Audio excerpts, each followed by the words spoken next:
Anil Singhvi of ICANN Investments is now joining us. Mr. Singhvi, firstly, thank you so much for taking out time for us. Could you just tell your first reaction about this particular announcement that has come in from PNB? Do you think it tells us, much more than just about a $2 billion fraud? I think it can have some cascading effect because I think it's not only just one diamond trader. I think the diamond traders have been using the Indian public sector banks for a very long time. My take is as follows, that after having these kind of episodes with these kind of traders in past as well, the Indian banks, particularly the PSUs, have really not looked into their risk assessment and risk management system. So somewhere, I think their risk management system was wanting many gaps were there, and that is where people have taken advantage of. So I'm not clearly amused by the fact that this amount may be even a larger amount here, because people have been abusing the Indian banking system for their benefit, and definitely they have failed. I mean, these amounts are colossal amounts. Look at Punjab National Bank's market cap is 30,000 crore. They are caught napping on almost 11,000-12,000 crore worth of this kind of a fraud. I mean, that speaks volume of thing that your 1/3 of your market cap is one single fraud. And your risk appetite is so large. Whose money at the end of the day are they really playing with?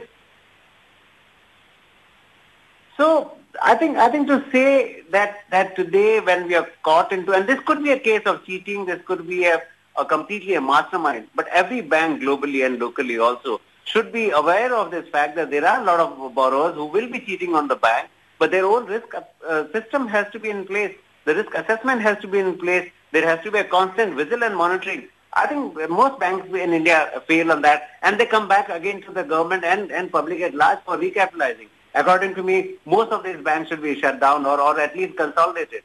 We have too many banks.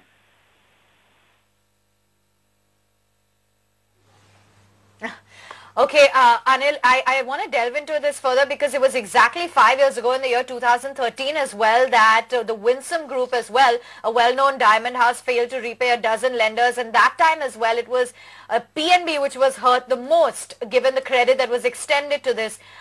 Give us a sense as to what you make of these kind of cases, and we're not talking small numbers here, recurring with some of these PSU banks.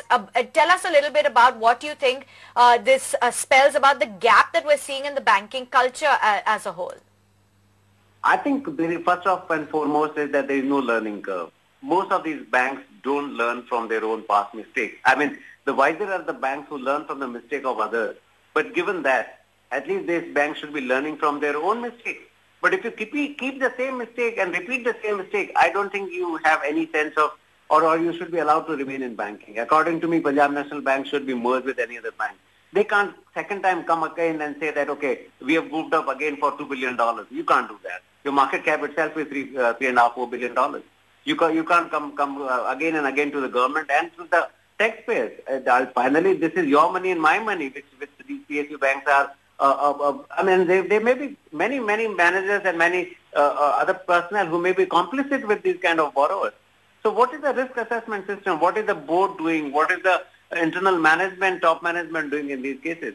I think government also is at the last leg on this because they have gotten good people there at the top. You have a PNB chairman who is from private sector bank. You have a very fine gentleman there. But I think the whole risk assessment system, the checks and balances which the bank should have are completely found missing. And more importantly, as you rightly said, if they were found napping on the same score 5 years back, what is their learning curve?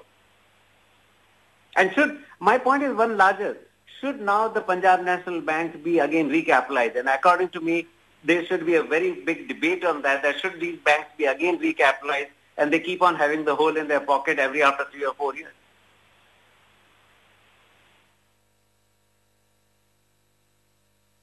You brought in an important point that the recapitalization that was given was much bigger than what was anticipated, which happened earlier. But with more such news flow coming in, you talked about M&A in the PSU banking space, or consolidation as you called it. If that happens, even good banks will need much more capital, and they will need to write off before they actually become very clean banks. The point is very simple. After having gone through this episode of PNB in 2013 and again 2018, do you not think that this bank does not be fit to be a bank independently? So even if we have to consolidate, we will take one poison pill at a time, that you consolidate all these banks who have not learned from their past mistakes. That means their system and processes of lending is faulty. Ultimately, what does a bank do at a simplistic level is borrow money and lend money. And in that, if you are caught in this kind of a fraud, that means your risk system and assessment of risk is very, very poor. And to say that some manager or some other person was really found and he was the one, what was your system and process doing? Where is your internal control system? There will be people who will abuse the system. But a bank has to have a much robust sense of doing things. So somewhere I think the banking industry in India need to be consolidated. I think we must have a relook every time to give this kind of a thing and support from the government. Government should also ask very, very tough and questions to say, why is my money available to you freely? No. The answer is very clearly no. You can't. Banks cannot just be recapitalized every time that they have problems. I think this has to be now looked into a very different light. We saw a very large pool of money and in a year in which, in any case, budgets are looking very, very stressed. We are looking at a fiscal situation a little going out of gear. And here you have the banks who are floundering on such simple things. I mean, letter of undertaking, and you don't have checks and balances, that your exposure is going beyond 11,000, 12,000 crores. It's not a joke. It's not a joke.